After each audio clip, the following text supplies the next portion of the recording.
médica, e a parte terapêutica, tratamento atual, meio de aquisição da medicação, instituição de saúde para acompanhamento e entre outros. Também foi utilizado o inventário de depressão de Beck, que é um instrumento autoaplicável que indica a presença e a intensidade dos sintomas depressivos. Esse inventário ele é composto por 21 itens com afirmações que se referem à tristeza, pessimismo, sensação de fracasso e entre outros. Outra escala utilizada, outro instrumento utilizado foi a escala de estresse psicológico de Kissler, que também é um instrumento autoaplicável e avalia o estresse psicológico, que é o sofrimento mental, do indivíduo, por meio de 10 questões objetivas, com sintomatologia ansiosa e depressiva, e também por 5 questões subjetivas. Outro instrumento utilizado foi o questionário de Self-Report, que eu vou falar como SRQ-20. Ele é capaz de detectar o sofrimento mental em nível de atenção básica, né, que é o foco do nosso estudo. Ele é composto por 20 perguntas com questões de assinalar entre sim ou não.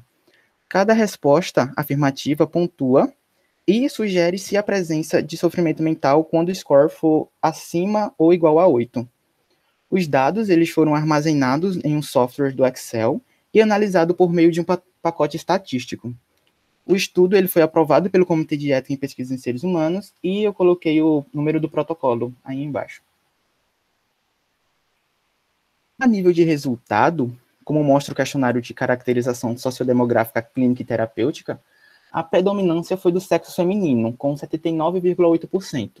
O estado civil foi casado, a ocupação foi aposentado, com 43%.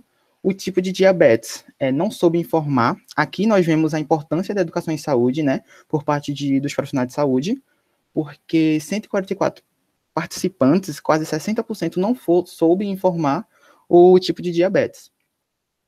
A instituição de acompanhamento e a obtenção da medicação foi por parte da própria Unidade Básica de Saúde. Em relação a fazer medida de glicemia capilar, a maioria votou sim, 57%. Como obteve o monitor de glicemia, a maioria não tem o monitor de glicemia. Se recebeu fitas para teste nos últimos meses, que é aquela fita para teste de HGT, a maioria não recebeu. E em relação à participação de ações educativas na Unidade Básica de Saúde, que é outro ponto alarmante também, que 83% dos participantes não participa de ações educativas. Já em relação ao tratamento atual, a maioria faz uso do antidiabético oral. Já com relação à avaliação da presença de sintomas depressivos, foi analisado pelo inventário de depressão de Beck e a média de pontos foi de 12,13. Porém, para ser constatado como um possível caso de depressão, a pontuação deve ser acima de 20 pontos. O percentual de 10% apresentou pontuação sugestiva para a depressão, ou seja, 10% da amostra obteve uma pontuação acima de 20. Não houve associação nenhuma, estatisticamente, significante entre os quadros indicativos de depressão e as variáveis sociodemográficas.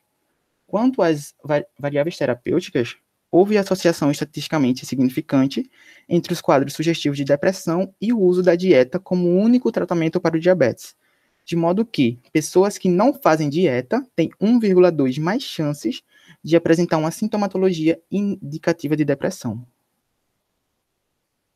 Quanto à escala de estresse psicológico de Kissler, os usuários apresentaram uma média de 17,35 pontos, entrando no conceito de sem estresse, que é de 0 a 19 pontos. Porém, um percentual de 18,4 encontra-se em um risco elevado de estresse psicológico, que é indicado pela pontuação acima de 30. O risco elevado de sofrimento mostrou associação estatisticamente significante com a variável ocupação de dona de casa, de modo que as pessoas que não realizam atividade em casa apresentam 1,13 mais chance de apresentar risco de sofrimento mental. Outra variável que apresentou associação com esse fenômeno foi a aposentadoria, ou seja, pessoas que possuem aposentadoria têm 3,53 mais chances, pontos, mais chances de apresentar desenvolvimento de sofrimento anal, ou sofrimento mental. Calma.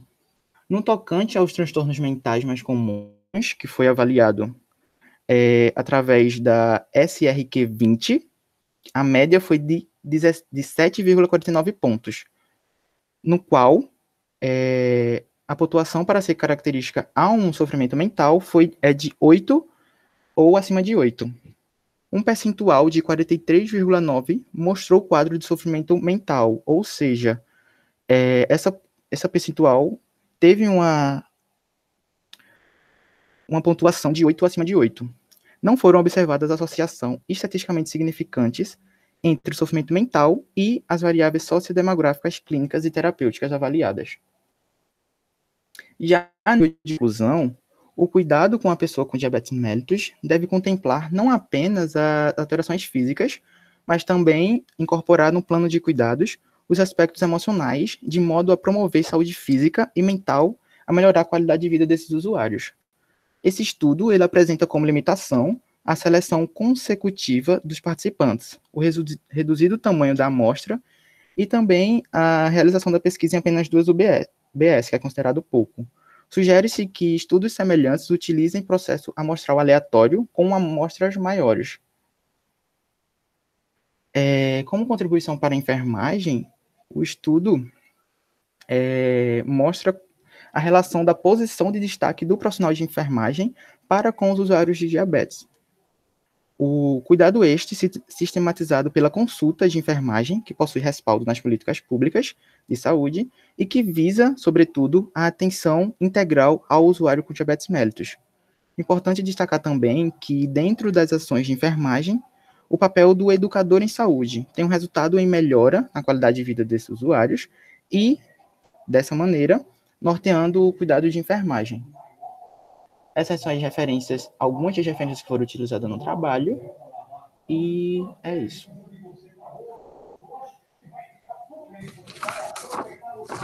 Bom, parabéns, Jean, pela sua apresentação. E a próxima apresentação é de Nayara Rayana. Nayara, você quer colocar aí os slides?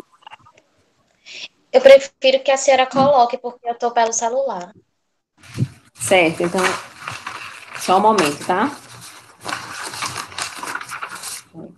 Tudo aqui.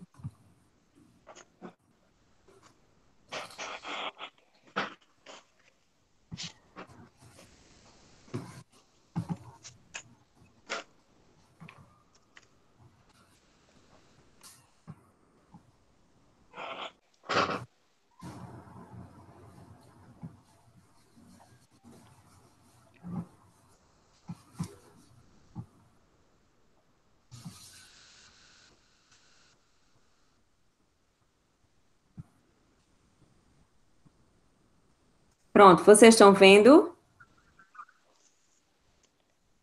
Sim. A apresentação? Sim. Pronto. Eu vou só desligar aqui o meu microfone, certo? E aí você vai me dizendo, Nayara. Agora tá tudo preto, a tela. Mas é porque eu tive que desligar o microfone, aí eu vou voltar. Ah, tá certo. Certo? Você vai me dizendo, certo? À medida que for passando, para passar os slides.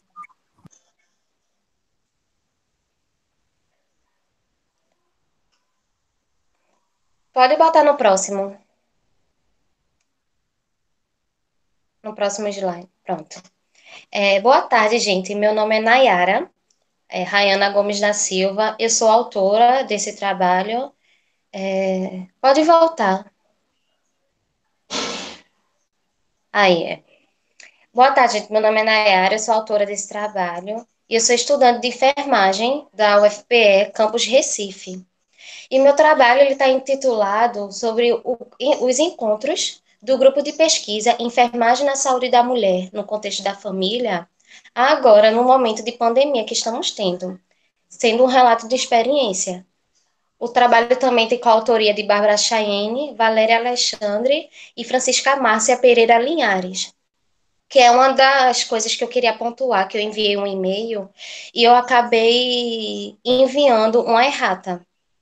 Aí foi pedido no e-mail para que a senhora avaliador marcasse na minha ficha que foi adicionado o nome de Francisca Márcia, que é a minha orientadora, e na hora da correria que eu submeti o trabalho, acabou faltando o nome dela. Pode passar.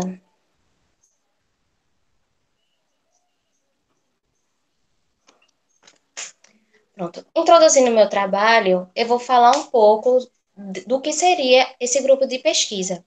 O grupo de pesquisa, que é intitulado Enfermagem na Saúde da Mulher no Contexto da Família, é um espaço que a gente promove de um encontro semanal lá no Departamento de Enfermagem, que é nosso ambiente de ensino, e nós nos reunimos para construir conhecimentos e promover a formação da qualificação de nós, alunos de graduação, mas também estudantes de mestrado, doutorado, sob a orientação do professor responsável, que é a professora Francisca Márcia, o qual todos nós compartilhamos conhecimentos, experiências para planejar e executar projetos. E com isso vai contribuir no enriquecimento do nosso ensino, pesquisa e extensão também. Só que desse modo, né, em tempos de pandemia que a gente está vivendo em 2020, foi necessário que essas reuniões parassem, porque estamos em época de quarentena devido ao Covid-19, e foi necessário a suspensão desses encontros, sendo imprescindível a gente encontrar meios para que essas reuniões e projetos dessem continuidade. Pode passar. Então, meu trabalho tem como objetivo relatar a minha vivência, juntamente com a de Bárbara, no grupo de pesquisa Enfermagem na Saúde da Mulher no Contexto da Família, atualmente em tempos de pandemia. Pode passar.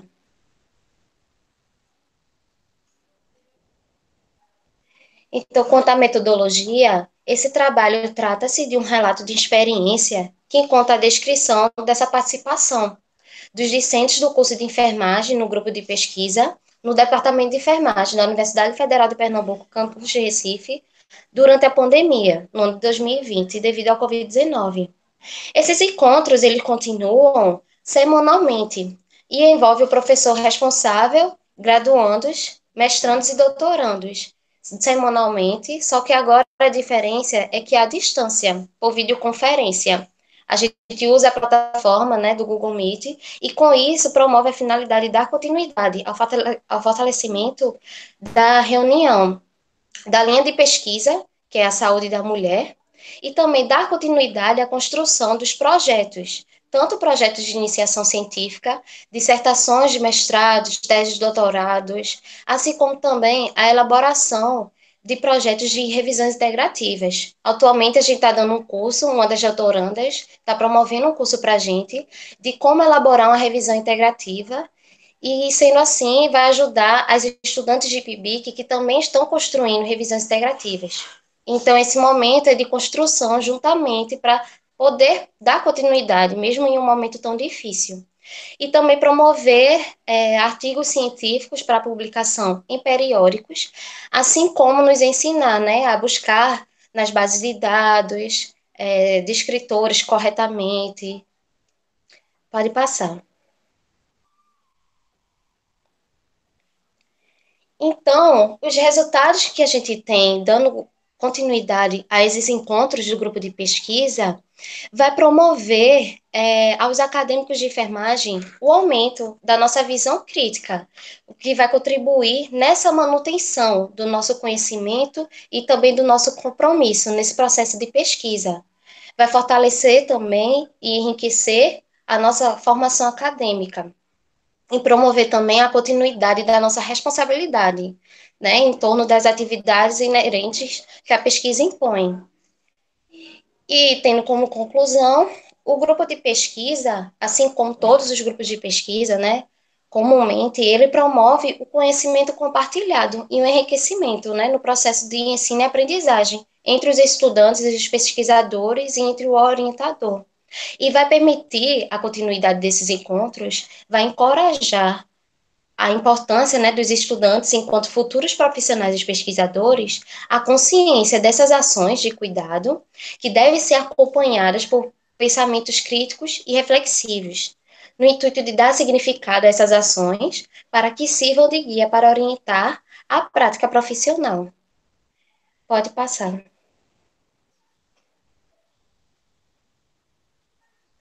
E as contribuições desse estudo para a enfermagem é que a participação significativa à distância vai permitir um incentivo para direcionar na produção desse conhecimento e vai considerar também as nossas diretrizes curriculares, que preconizam essa articulação entre ensino, pesquisa e extensão, e vai permitir também ao estudante e aos mestrandos e doutorandos a compreensão para além da nossa realidade, vai expandir as nossas possibilidades de reflexão e atuação durante a nossa formação profissional. E além de contribuir esses encontros com o apoio de cunho científico, também vai nos permitir, em primeiro momento, ter um contato mais próximo, por mais que estamos distantes umas com as outras, com a finalidade de aumentar o nosso contato, também ajudar nesse momento de fragilidade que estamos vivendo, beneficiando o nosso bem-estar, a nossa saúde mental, e não só fixado também nos projetos em questão, que são direcionados na linha de pesquisa. Pode passar. Pronto.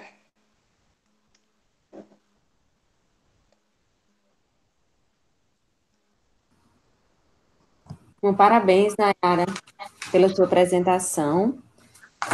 Você falou para adicionar como autora, não é isso? Não, como coautora, que é a professora Francisca coautora. Como é o nome dela?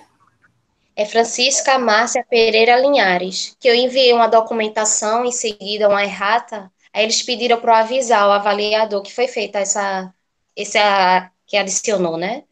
Certo, deixa eu só colocar o nome dela aqui. Que foi como a quarta coautora. Francisca Márcia Pereira Linhares. Pereira Linhares. Certo, então vamos para a próxima pessoa, né, que vai apresentar, que é Davidson. Davidson Nascimento. Davidson, né? Pronto, Davidson. Isso, você trabalha a enfermagem e cuidado ao paciente com hanseníase, né? Uma campanha de saúde. Você quer projetar os slides? Eu posso tentar aqui, projetar. Certo, então tente. Se você não conseguir, eu projeto aqui.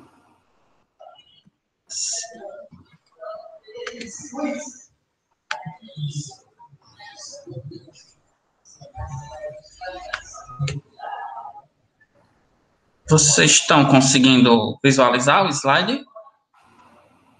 Sim, estamos. Estamos, David. Estão? Estamos. Certo. O áudio tá bom? Vai dar certo. Oi?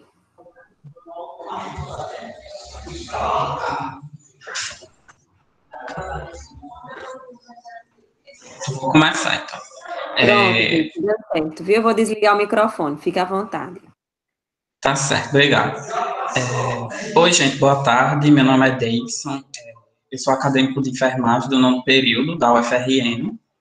Vim aqui relatar minha experiência, que é intitulado A Enfermagem no Cuidado ao Paciente com Hanseníase, uma campanha de saúde. Então, vamos falar um pouco sobre a hanseníase, né? A hanseníase, que é uma doença infecto-contagiosa causada pelo Mycobacterium leprae. Ela é tida como uma doença transmissível, pois ela é transmitida pelas vias aéreas. Muita gente pensa que é pela pele, apesar de, devido causar lesões na pele, muitas pessoas pensam que passa pelo contato com a pele, mas não, é através das vias aéreas.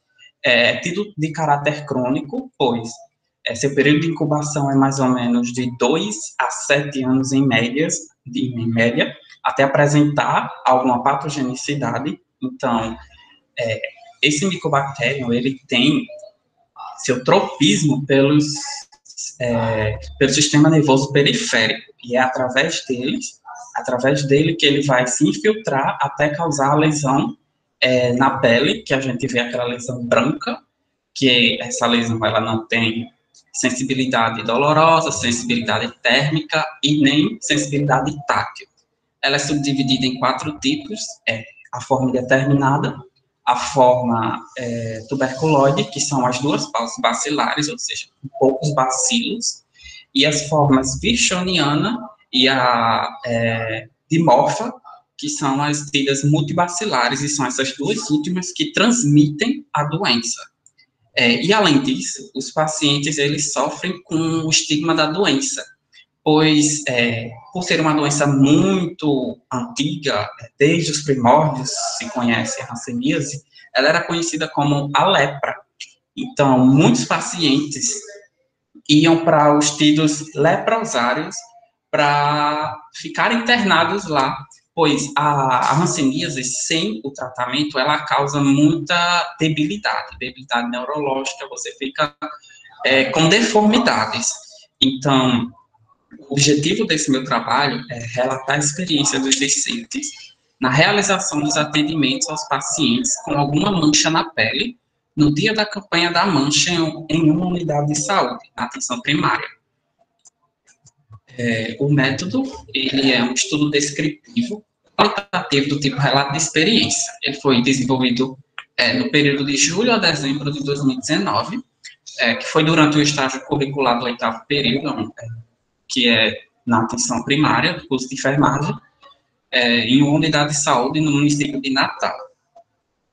Como resultado, a gente tem a campanha da mancha, que a campanha da mancha, ela é uma articulação da rede municipal com atenção primária, onde a unidade de saúde, ela tira uma manhã, ou pode ser o dia, para esses pacientes que têm alguma mancha na pele, e esses pacientes, eles são comunicados, são contatados através dos agentes comunitários de saúde, que saem disseminando essa informação da campanha da mancha para eles, perguntando se eles têm alguma mancha que não sente dor, que não sente o toque, ou que não sente calor ou frio nela, e também contatar os familiares que estão ao redor, que é muito importante também.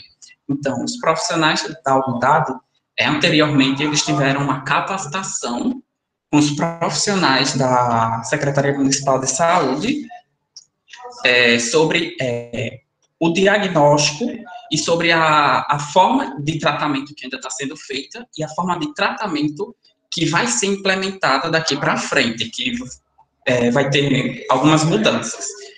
Então, a gente vê, no dia da campanha da mancha, o enfermeiro, juntamente com o médico da equipe, e também teve o especialista médico que foi fazer a capacitação dos profissionais da unidade frente ao diagnóstico da hanseníase, ele também estava nesse dia para auxiliar a equipe.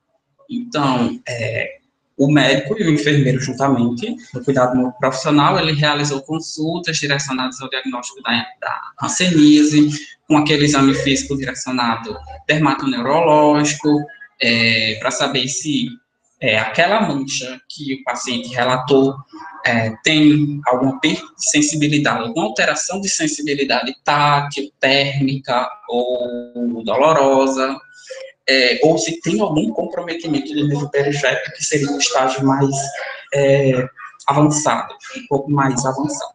Então, nesse dia, foram mais ou menos 50 atendimentos, e só sobre a hanseníase tivemos 4 diagnósticos, todos de formas indeterminadas, ou seja, pausas maxilares, ou seja, não transmitia, mas mesmo assim, a gente foi atrás do rastreamento dos familiares para saber se essas pessoas pausas bacilares, se ela pegou de algum outro familiar multibacilar ou foi no âmbito do trabalho ou em algum outro ambiente. Então, isso é um dos deveres do enfermeiro na atenção primária, que é fazer o rastreamento precoce para que comecem o tratamento precoce da hanseníase e não cause nenhum tipo de debilidade para aquele paciente. Então, na conclusão, a gente conclui que O papel do enfermeiro frente à campanha da mancha, ele demonstra um forte empoderamento do conhecimento adquirido em prol de uma das enfermidades mais antigas da história, e seu olhar holístico e não estigmatizante faz com que o paciente sinta-se bem acolhido. Pois, como eu falei anteriormente, a hanseníase ela é muito estigmatizante, por ter esse, digamos, esse nome vulgarmente chamado de lepra. Então, as contribuições para a enfermagem. A consulta de enfermagem direcionada para a detecção precoce de uma enfermidade, ela promove a consolidação do papel protagonista que a enfermagem ela tem no âmbito da atenção primária. Essas minhas referências, e obrigado.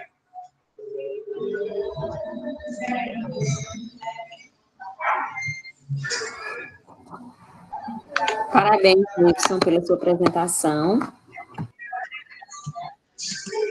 Certo.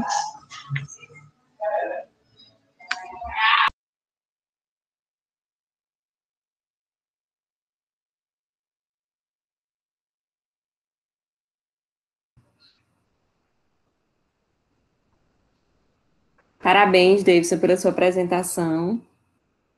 E o próximo a apresentar é Danielson. É assim que se fala? Isso, Danielson. Boa tarde. Boa tarde. Seu trabalho é Educação em Saúde para um envelhecimento ativo e saudável. Um relato de experiência, não é isso? Vou aqui projetar. Vai projetar, né? Isso. Certo. Estão vendo? Estamos. Ok. Boa tarde, mais uma vez. Pode começar? Okay. Sim, boa tarde mais uma vez, sou Danielson Ferreira. Eu estou no meu 4º período do curso Bacharelado em Enfermagem, sendo esse no Instituto Federal de Pernambuco, campus Pesqueira. E, primeiramente, é um prazer poder estar aqui hoje participando deste evento e, desde já, agradeço a presença de todos, mesmo que de forma virtual, né? Em sequência, trago hoje meu trabalho intitulado Educação em Saúde para um Envelhecimento Ativo e Saudável, um relato de experiência. Este construído por mim e os demais colaboradores, Giovana Limeira, Maria Eduarda e nosso orientador, Marcelo Flávio. De início, para podermos compreender qual foi o real motivo e necessidade que nos guiou a desenvolver este projeto, é importante lembrar que a Organização Mundial da Saúde, no ano de 2014, pontua que o eixo principal da atenção ao idoso não pode ser simplesmente o assistencialismo ao seu estado de saúde, já que este, mesmo após estar na sua idade avançada, ele continua a ser uma pessoa complexa e que demanda atenção em muitas outras áreas, não apenas na sua saúde. Logo, o Brasil e, no geral, os outros países devem estar aptos a desenvolver políticas amplas e intersetoriais que assegurem um envelhecimento não só ativo, como também saudável. E o enfermeiro, ele entra, por sua vez, como uma peça-chave nestas políticas. Porque o enfermeiro ele está, na maioria das vezes, diariamente em foco com esse público-alvo, com os idosos, quando trabalha em uma unidade básica de saúde, por exemplo. E dentre as várias possibilidades, o enfermeiro pode atuar em diversos papéis, como, por exemplo, ofertar ao seu paciente uma escuta ativa, atuar julgando e apoiando as suas decisões, incentivar sempre o autocuidado, porque a gente sabe que o idoso, muitas vezes, quando vai chegando à idade avançada, vai deixando o seu autocuidado, muitas vezes, de lado. E também estimular uma busca contínua pelo autoconhecimento, mostrar que, mesmo a idade tendo chegado, ele ainda deve buscar as suas realizações, deve buscar o que ele gosta. E, principalmente, o enfermeiro deve estar sempre atento às mudanças comportamentais desse idoso. Esta que, por sua vez, pode desenvolver algum problema futuro para ele. Meu objetivo hoje aqui é descrever a experiência de uma atividade da minha disciplina Programa Tutorial, realizada com um grupo de trabalhadores terceirizados do IFPE. Este grupo é normalmente o pessoal da cozinha, o pessoal da limpeza, e ela foi desenvolvida pelos acadêmicos do curso de enfermagem do 3º período. É um relato de experiência de natureza descritiva sobre uma ação realizada pelos discentes do curso bacharelado em enfermagem e direcionada ao corpo de trabalhadores terceirizados, que já estão mais próximos da terceira idade. As temáticas abordadas durante a estação foram atividade física, lazer, sexualidade e alimentação saudável. E se tem uma frase que pode resumir os resultados obtidos durante a estação, foi o compartilhamento de experiências. Pois verificou-se que neste dia uma grande diversidade cultural e de personalidades e de vivências, fazendo assim com que fossem construídas relações interpessoais um tanto quanto interessantes entre os acadêmicos, docentes e o público. Foi possível perceber também uma significativa evolução e desenvolvimento do senso reflexivo e crítico do público. E que mesmo com um pouco de vergonha, eles começaram a interagir mais, fazer mais perguntas, contar suas experiências e, principalmente, tirar dúvidas. Foi aí que notamos o quanto este público abraçou a ideia e, de imediato, eles já começaram a pedir por mais, visto que isto era algo um pouco escasso para eles, de informações. Então, como acadêmicos de enfermagem, e vendo que eles estavam ali diariamente ao nosso lado, achamos muito importante dar continuidade a esse tipo de projeto também. Considerando estes fatores, é possível esperar que este tipo de intervenção aplicada às comunidades fora do campus teria um impacto bastante positivo, tanto a curto quanto a longo prazo, garantindo a este público uma maior qualidade em seu processo de envelhecimento ativo e saudável.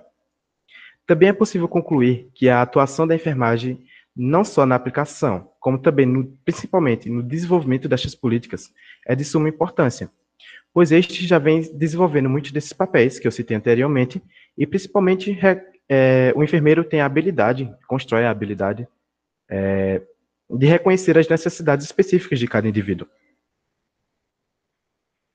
Como contribuições deste estudo para a enfermagem, foi possível ter, mais uma vez, uma visão ampliada sobre o papel do enfermeiro.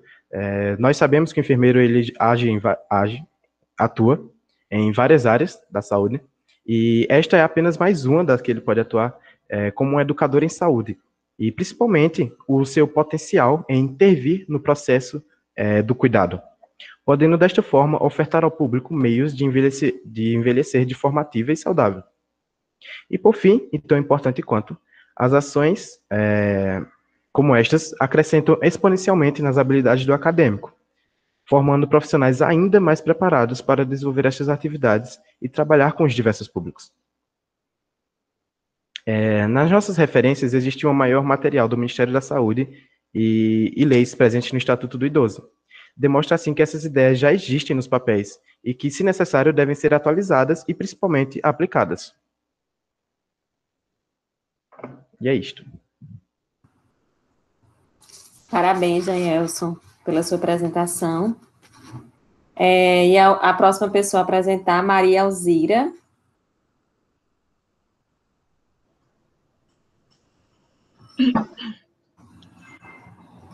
Maria Alzira, você trabalha em sistematização da assistência de enfermagem na reconstrução final. Relato de experiência, não é isso? Isso. Você vai projetar aí os slides? Eu estou tentando projetar, vou tentar aqui. Tá projetando? Tá projetando? Tá, certo. Projetou agora pra gente. Pronto. Professora Tatiana, eu também tive um probleminha no erro de uma enfermeira, só que eu mandei um e-mail para a comissão que organiza e eles pediram para eu submeter novamente, não pediram para eu falar que houve esse erro. Aí a senhora acha melhor eu relatar aqui? Você não submeteu ainda? Já submeti, e eles pediram para submeter 2 vezes. Uhum. Então pronto, se disseram só para submeter. Qual foi o erro? Saber. É a enfermeira Iractânia Diniz, aí eu coloquei Vitoriano, mas é Vitorino. Vitorino, né? Isso. Porque eu vou mandar também para lá um e-mail, aí eu mando também a retificação. Só um momento, tá? Deixa eu anotar esse nome dela. Certo. Pronto, eu vou mandar para lá também a lista e as considerações, e aí eu coloco também certo? Tá bom, obrigada. Uhum. Pronto, fica à vontade, tá? Tá bom. Boa tarde, eu me chamo Maria Alzira, sou estudante de enfermagem da UFRN. O meu trabalho é intitulado A Sistematização da Assistência de Enfermagem na Reconstrução Intestinal. É um relato de experiência. Bem, a reconstrução intestinal é um procedimento cirúrgico que surge, na verdade, ele é realizado como alternativa para tratar lesões no âmbito intestinal e reto também. E elas geralmente são realizadas por anastomoses, né, por suturas que unem duas partes. No caso dessa paciente que a gente vai falar, foi uma anastomose em partes anatômicas transverso e ilho terminal. E a finalidade dessa reconstrução pode ter, né, diversos motivos, dentre eles, a principal, epidemiologicamente falando, a principal é a neoplasia, mas também em relação a traumas, ela pode estar associado a violência, né, no caso de armas brancas, né, ou de revólveres, acidentes que acontecem. É muito comum esses pacientes apresentarem algum tipo de complicação, a principal delas é a infecção, e o objetivo do nosso trabalho foi justamente relatar a assistência de enfermagem a uma paciente que realizou essa reconstrução intestinal. É um relato de experiência, a gente utilizou para realizar esse processo de enfermagem na coleta de dados um roteiro semi-estruturado baseado na teoria das necessidades humanas básicas de Wanda Horta, Ananda, Anok e Unique. Em relação aos resultados, na nossa coleta de dados que envolveu a anamnese e o exame físico, a gente tem uma paciente de 41 anos, do sexo feminino. No momento, ela estava solteira, e uma informação que é muito importante é que ela tinha 2 filhos de parto cesáreo. Um desses partos, que foi o último dela, em 2016, ocasionou uma perfuração no intestino dela durante o parto, e foi imperceptível durante esse procedimento, nenhum médico, ninguém da equipe percebeu. Ela recebeu a alta, foi para casa, teve febre, muita dor, até que ela retornou novamente para a maternidade, encaminharam ela para um hospital regional, porque ela era do interior, daqui do Rio Grande do Norte, até que, quando descobriram, encaminharam ela para um hospital universitário daqui. E, desde 2016, ela tem tido várias complicações associadas a essa reconstrução, né, e a sua ostomia, e ela, assim que ela fez, né, essa cirurgia, 9 meses depois, ela teve depressão relacionada a essa comorbidade, essa situação dela, e com tentativas de suicídio, até hoje ela faz um tratamento. Dentre todas essas informações, as principais está associada à questão da própria imagem dela, né, de como ela se enxergava em relação às mudanças que ela passou, né, corporais principalmente, mas que afetou a vida dela, no social, no psicológico. Ela tinha muitos sentimentos negativos em relação ao seu corpo, a sua sexualidade também ficava comprometida, a vergonha, a autoestima, os relacionamentos dela interpessoais entre os filhos, entre a família, eram bastante prejudicados. E a fé dela também estava bastante abalada no momento que a gente conversou, né? Geralmente, principalmente aqui no Brasil, a gente tem essa cultura da fé, da crença como importantes ferramentas para a gente poder superar, né, certos enfrentamentos que a gente tem na vida mesmo, e ela tinha essa fragilidade em relação à crença dela. Foram classificados, né, vários diagnósticos de enfermagem. Os principais claro que tem os físicos, né, mas os principais seriam nessa ordem mais psicológica. A gente classificou o risco de infecção, de motilidade gastrointestinal, a síndrome do desuso, todos associados à cirurgia dela. A mobilidade no leito prejudicada, ela estava sempre acamada, ela não conseguia sair da cama, porque ela sentia muita dor, e também pela ferida operatória que estava bastante aberta. O déficit no autocuidado para o banho, tudo ela fazia na cama, inclusive as eliminações vesicais, era na paradeira. O risco de baixa autoestima, os processos familiares disfuncionais, o padrão de sexualidade ineficaz, a ansiedade, ela começou a desenvolver frequências cardíacas muito elevadas durante a internação. A equipe chegou à conclusão de que poderia ser um quadro de ansiedade pela condição dela, e o risco de religiosidade prejudicada. A gente colocou alguns indicadores de resultados da NOC, mas a gente não conseguiu acompanhar ela por um período muito longo. Das intervenções principais que a gente conseguiu realizar foi principalmente em relação ao controle de infecção. A ferida dela, no primeiro momento, quem realizava era a enfermagem, mas pela complexidade que se apresentou, né, dessa ferida da situação dela, a equipe médica começou a realizar, junto com a enfermagem, esse curativo. Existiu também outros cuidados com a pele, né, cuidados com a pele, prevenção de lesão por pressão, por ela estar acamada, sempre a gente tentava estimular ela, pelo menos se movimentar na cama, a supervisão sempre da pele, ela tinha um dreno, então a gente tinha todos os cuidados com o dreno. O controle nutricional, ela não tinha, a questão nutricional dela, ela não queria comer, ela não gostava da comida do hospital, e também pela fragilidade, a depressão dela, tudo agravado, a gente sempre tentava estimular também essa parte. A promoção da saúde oral, como ela sempre precisava de ajuda para várias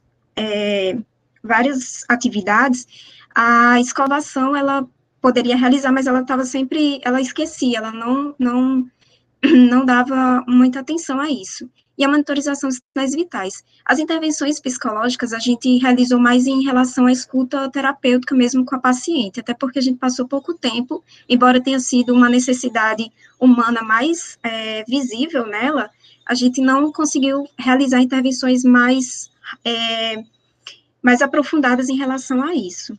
Quanto às contribuições, né, as considerações para a enfermagem, o principal que a gente destaca aqui é que quando a gente traz essa assistência prestada a essa paciente com esse tipo específico, né, de situação, a gente pode compartilhar essa situação para que haja uma discussão, né, entre os profissionais e que isso também motive novas pesquisas para que a gente pesquise mais, estude mais essas relações nesse tipo de paciente com essa situação da reconstrução, da ostomia, que eles têm realmente essa questão do psicológico bastante afetado. Essas aqui foram algumas referências que eu utilizei no slide. É isso. Parabéns, Alzira, pela sua apresentação. Obrigada. A próxima pessoa a apresentar é Kátia Vanessa, assistência ao parto cesárea nas práticas de bloco cirúrgico, relato de experiência. Boa tarde, gente. Professora, está me ouvindo? Estamos sim. E minha apresentação, vocês estão conseguindo ver? Viu?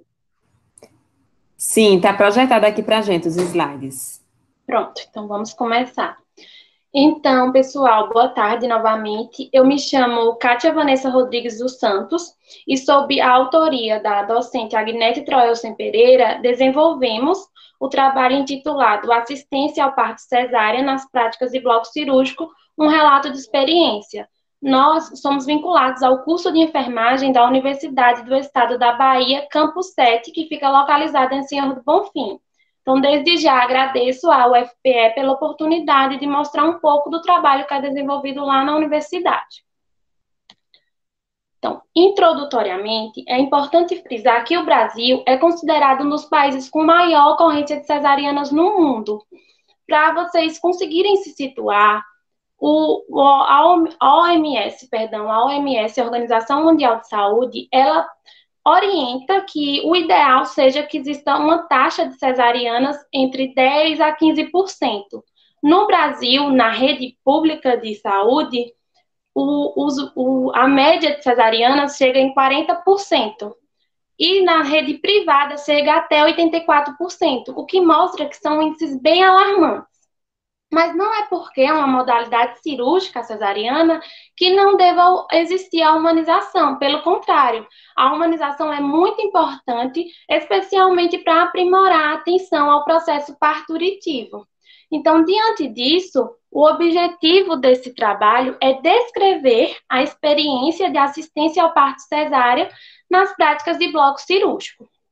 Sobre o método, trata-se de um relato de experiência que foi desenvolvido a partir do acompanhamento de cirurgias de cesariana no Hospital de Referência em Cirurgias Obstétricas, localizado em Senhor do Bonfim, Bahia.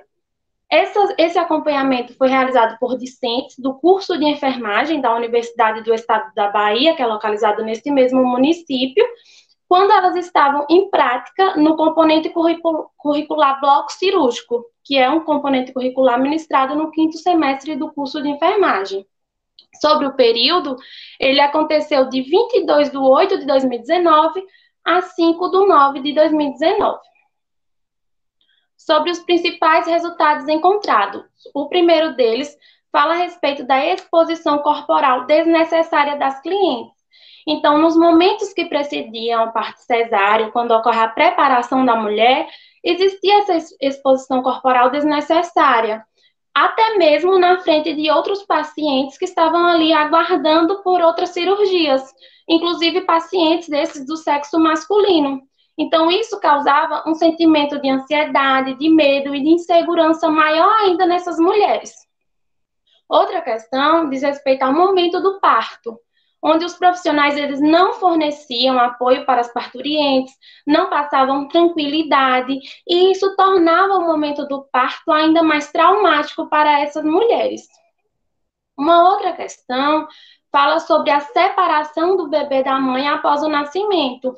Então, em todos os partos que foram observados, repito, em todos, o bebê, após o nascimento, era separado da mãe imediatamente, sem mesmo, não havia a sensibilidade nem mesmo de mostrar o bebê para a mãe. Após o nascimento, imediatamente, o bebê era retirado da sala e aí começavam a fazer procedimentos nessa criança no RN, nos procedimentos iniciais, e apenas quando a mãe solicitava que o bebê era mostrado a ela, porque em alguns casos a mãe estava ali ansiosa para ver o rostinho e tal, e aí ela pedia para ver. Mas se caso contrário, não acontecia esse momento do binômio mãe-filho.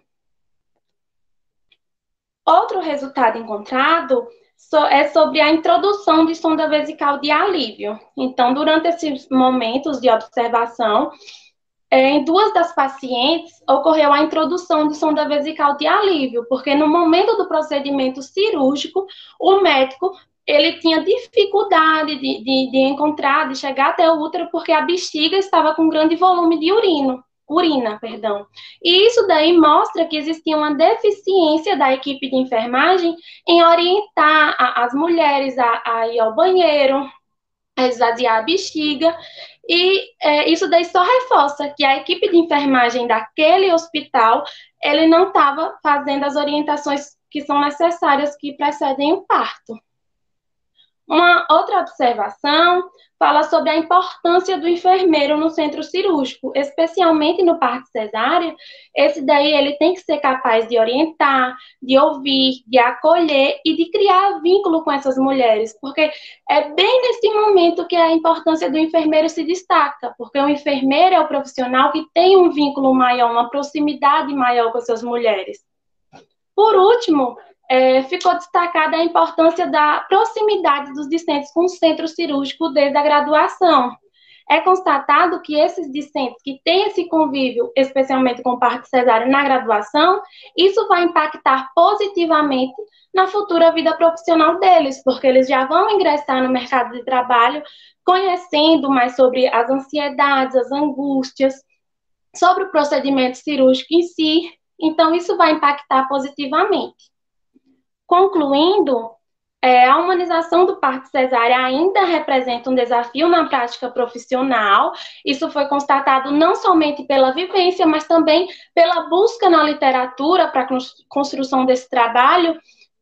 Existe uma escassez muito grande de estudos ainda. Apesar de se falar muito sobre violência obstétrica, que bom, atualmente, a violência obstétrica está mais relacionada na literatura com o parto natural. O parto cesáreo ainda há uma escassez. Então, o protagonismo da mulher, o respeito aos seus direitos e o comprometimento dos profissionais de saúde constituem os alicerces para que essa humanização ocorra, segundo o POSTAT de 2017.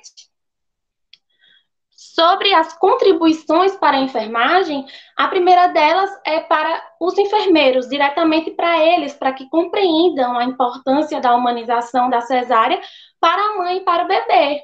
E, além disso, espera-se que mais estudos sobre a temática surjam em favor da saúde materno-infantil.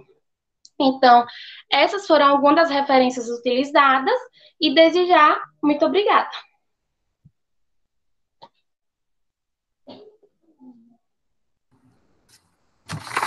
Parabéns, Kátia, pela sua apresentação.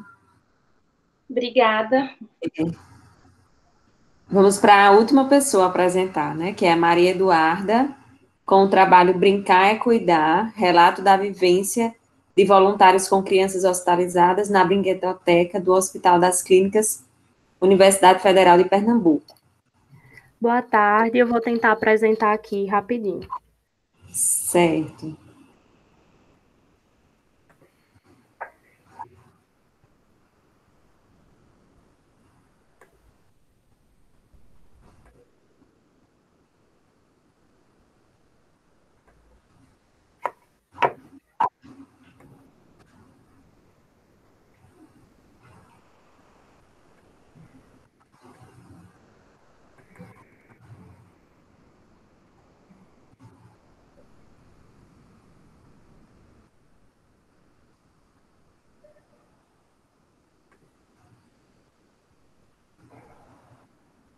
Só um minuto.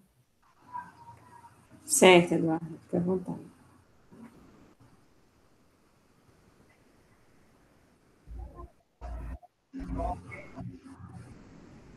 Vocês estão visualizando? Sim. Só um minuto. Tá abrindo. Ok. Eita, ficou preto. Tá abrindo ainda.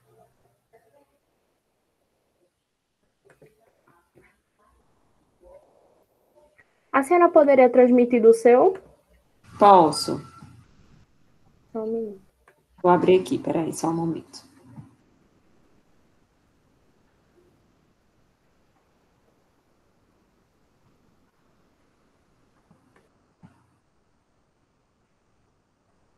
Eu já vou desligar meu microfone, certo? Ok.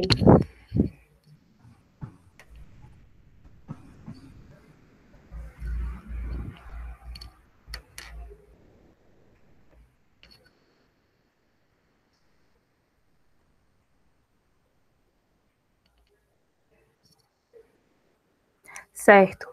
Boa tarde, gente. Meu nome é Maria Eduarda e eu sou graduanda do curso de enfermagem da Universidade Federal de Campina Grande.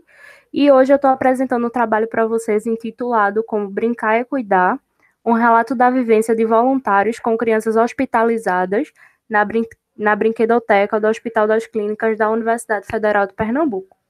Pode passar. Ok, introdução. A hospitalização infantil ela é frequentemente vista e sentida pelas próprias crianças e pais responsáveis, os acompanhantes dessas crianças, como um processo árduo e difícil no cotidiano de ambas as partes. Dessa forma, nesse contexto, a arte de brincar ela vem demonstrando uma grande importância na assistência de enfermagem humanizada à criança. Assim, se tem uma tríade, né? Esse projeto de extensão é composto por uma tríade, do voluntariado, com a brincadeira e a humanização.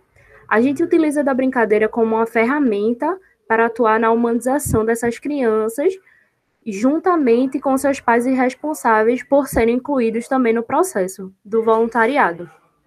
Pode passar.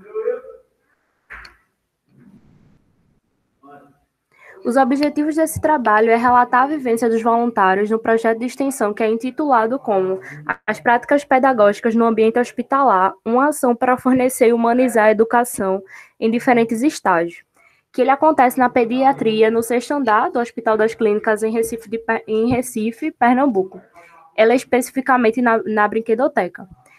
Na tela de vocês está aparecendo, na imagem à direita, uma visão interna da brinquedoteca, né, com computadores, mesa, cadeira e alguns brinquedos, certo? E na visão de vocês, do lado esquerdo, está mostrando uma imagem, né, com os voluntários e algumas crianças que são feitos pontualmente em vivências como São João, Carnaval, então é feito do lado de fora da brinquedoteca, onde tem mais espaço para que as crianças possam aproveitar, né, dessa liberdade que a brinquedoteca proporciona. Pode passar. O método desse trabalho é um estudo descritivo do tipo relato de experiência das atividades de educação e brincadeiras que são realizadas por acadêmicos da área de saúde. Pode passar. Os resultados. Então, as rotinas, elas se iniciam com cuidado em obter as informações sobre as crianças que estão internadas.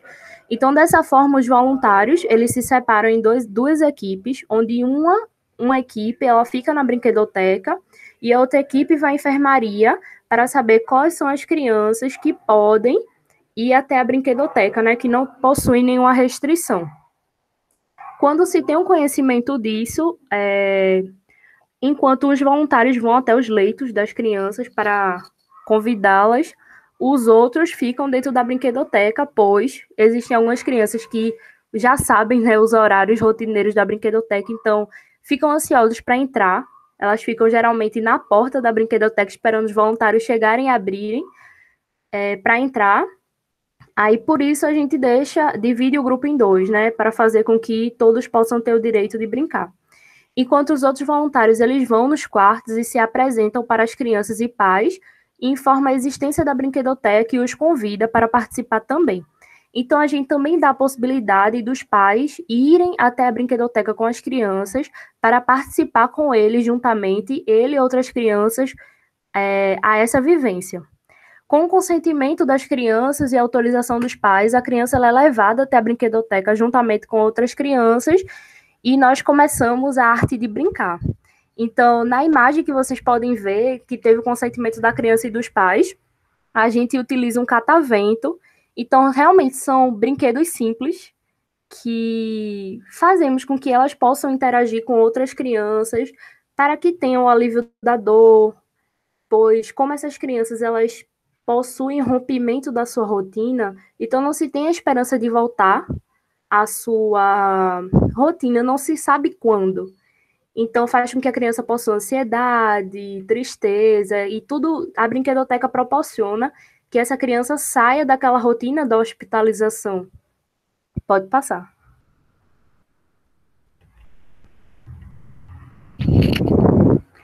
Então, com esse projeto de extensão, se tem a necessidade da assistência humanizada ao paciente infantil e faz com que ele seja reconhecido a importância da arte de brincar para a melhoria do seu bem-estar social, emocional e físico no ambiente hospitalar. Dessa forma, na brinquedoteca, o sofrimento e a dor eles podem ser aliviados por atenção, distração, diversão e elevação da autoestima, pois tem-se a esperança de voltar à vida normal, tornando-se um meio de fuga para a realidade vivida nesse ambiente hospitalar. Então, assim, na brinquedoteca, as crianças, com certeza, para a maioria delas, preferem massa de modelar e desenhos e jogos, porque isso possibilita que outras crianças possam interagir juntamente a elas. Muitas delas não querem, muitas não, algumas, né, algumas raras exceções, não querem ir até a brinquedoteca para brincar. Então, a gente possibilita que essa criança, juntamente com o pai, possa estar escolhendo alguns brinquedos para levar até o quarto. Então, é acompanhado do voluntário, para que ele também participe desse diálogo, dessa interação, dessa brincadeira, para que todos os sintomas e sentimentos que aquela criança e aqueles pais estão passando possam se reduzir. Pode passar.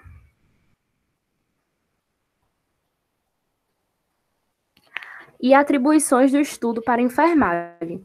Dessa forma, a brinquedoteca, o projeto de extensão, ele proporciona aos discentes de enfermagem uma melhor formação profissional no que diz respeito do acompanhamento humanizado do paciente, sempre ouvindo o que a criança e os pais têm a dizer de forma a não generalizar o cuidado. Além disso, o projeto ele também desperta nos voluntários a solidariedade e a cidadania, permitindo o contato direto com o sofrimento do outro e acrescentando experiências enriquecedoras, onde ambos se beneficiam com a interação. Dessa forma, quem tem o prazer de participar desse projeto de extensão aprende a humanização vista no outro, né? Muitas vezes a gente leva aquele cuidado tecnicista. E quando a gente faz parte desse tipo de voluntariado, a gente percebe a enxergar mais o outro como humano e não só como um diagnóstico. Pode passar. Essas são as referências que eu utilizei para escrever e obrigada pela atenção.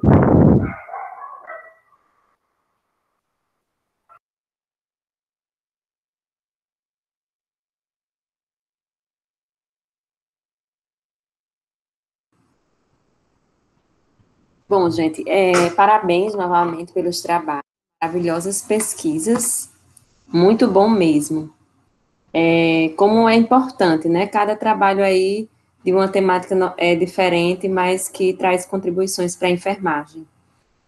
E vocês, assim, em períodos ainda iniciais, já entrando em contato com pesquisa, isso é muito importante, muito relevante para a carreira profissional de vocês. Então, parabéns a todos. E se alguém quiser dizer alguma coisa, certo? Antes da gente finalizar a sala.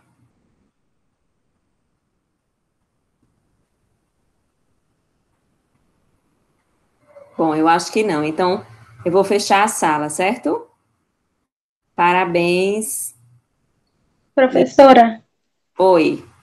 Só uma dúvida quanto à sessão final, que vai ter a premiação dos melhores trabalhos. Eu queria saber o horário, se a senhora puder souber.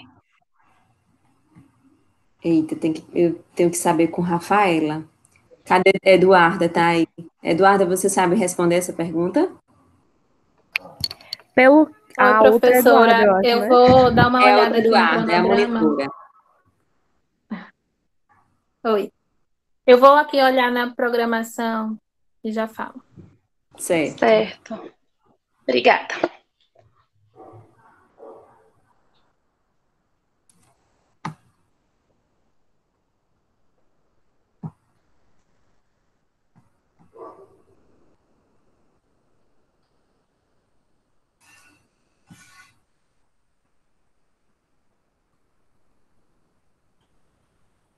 Oi. Eu olhei aqui e na programação estava que iniciava às 4h50 até às 5h30. Então, acho que provavelmente já está. Já deve estar. Isso. Obrigada. Por nada. Nada. Tchau, gente. Tudo de bom para vocês. Tchau. Tchau, foi um prazer. Foi um prazer.